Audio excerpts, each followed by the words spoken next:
Je suis Corentin Lebras, auteur à mon compte. Non, oui, je suis... C'est tout. Et voilà, c'est tout.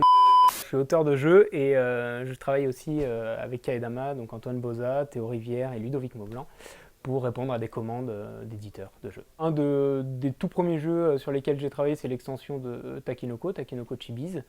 J'avais fait deux jeux chez Libellude avant, qui sont Le Petit Poucet et Ali, mais qui sont maintenant malheureusement épuisés.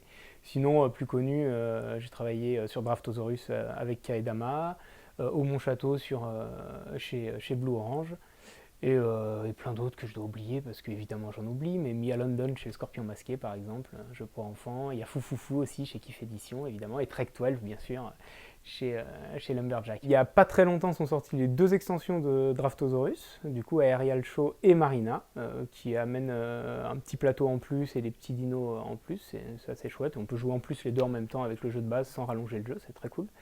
Et va venir dans pas longtemps, on va inaugurer avec Ludovic Maublanc la gamme de jeux pour enfants chez Greux Game, avec un jeu qui s'appelle Bingo Island. Donc bon, bah il y a du bingo, il y a des îles, c'est tout mignon. On va récupérer du matériel pour aller pêcher des trésors dans le lagon de l'île. Donc c'est très chouette, très coloré, c'est une mécanique très simple qui pourra être jouée par les enfants, mais aussi en famille. En fait, on voulait vraiment un truc comme ça. Cet été, je vais avoir un jeu aussi chez Blue Orange qui va sortir, qui s'appelle Bruitage, qui va être un party game clairement sur les bruits qu'on peut faire en regardant une image. Donc il va falloir faire deviner telle ou telle image aux joueurs en bruitant simplement, sans mimer. Donc ça crée forcément des trucs un peu rigolos. Ouais. Et du coup, on parle de bruitage, mais c'est le nom du prototype. C'est un prototype que j'ai fait avec Jonathan Favre-Godal, l'auteur de Qui a fait.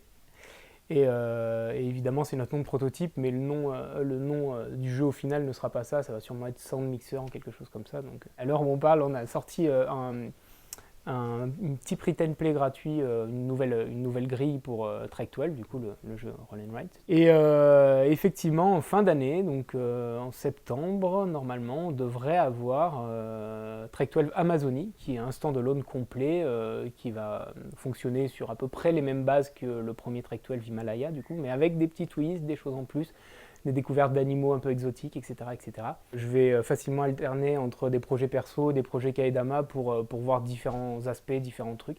Et ça me permet Kaedama aussi d'aller explorer d'autres univers, d'autres endroits que j'aurais jamais vus si j'étais resté sur mes projets perso. Donc non, c'est chouette. On ne travaille pas tous les quatre forcément sur chaque projet.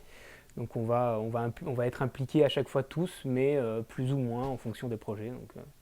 Donc ouais, c'est légèrement différent. Bon, ça reste quand même un peu le même travail, mais on est obligé de répondre à une commande, donc c'est un peu différent que quand notre esprit divague sur des jeux à nous, quoi, personnels. J'ai tendance, moi personnellement, à plutôt aller vers des copains ou des éditeurs avec qui je suis plus à l'aise. Donc je vais pas balayer avec tous mes jeux, je vais montrer à 2-3 éditeurs, ça passe pas, je laisse mon proto et puis j'en fais un autre. Alors que Kaedama, ben, je vais travailler avec tout type d'éditeurs et des fois j'ai des super découvertes, des fois non, mais c'est la vie.